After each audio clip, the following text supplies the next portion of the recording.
Kilauea Volcano of the Hawaii Island in the United States of America, in the middle of the Pacific Ocean, has erupted twice this week. It was a while we were seeing a stress build up in that area and the seismic activity. And then we had this first eruption near the Nāpau Crater, not in it, near it. We missed to see it when it was erupting, but when we visited that site, this is my colleagues in the USGS, United States Geological Survey, showing us the aftermath of this eruption. This is my interpretation of that lava field we saw. The purple one area, you see that's the new lava. And the rest of it is also not that old. You can see it from the space also like that. And when you see close by, this is the aftermath. The trees are burnt by this fissure eruption of the lava. It means a crack opened up and the lava came out. Second one happened right yesterday, and it's just continuing now. It dwindles, of course. It has not died out completely. It is in the upper mid of the east rift zone.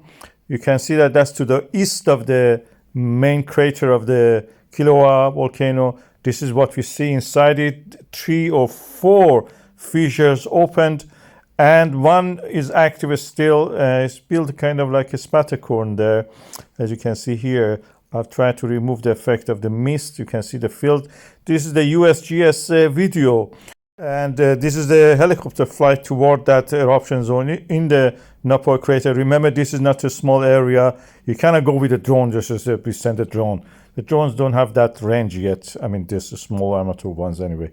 And you have to go with a proper vehicle to reach there. This is the helicopter flying over the Nāpau Crater. You can see that 1, 2, 3, 4, maybe 5 or 6 also there is now died out, those 5 or 6. You see to the center now. And these were erupting yesterday, and one of them is still active now.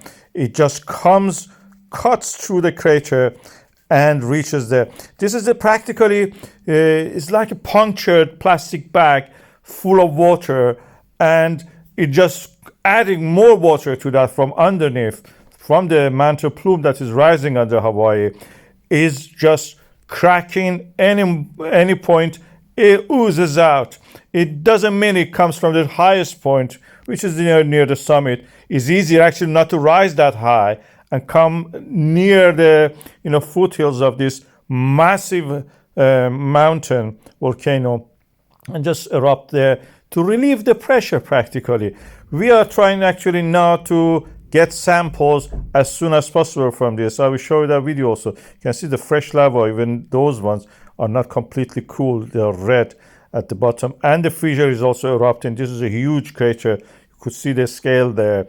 It's not just small. In the Icelandic scale, this is quite larger. And this is a spatter cone created by that.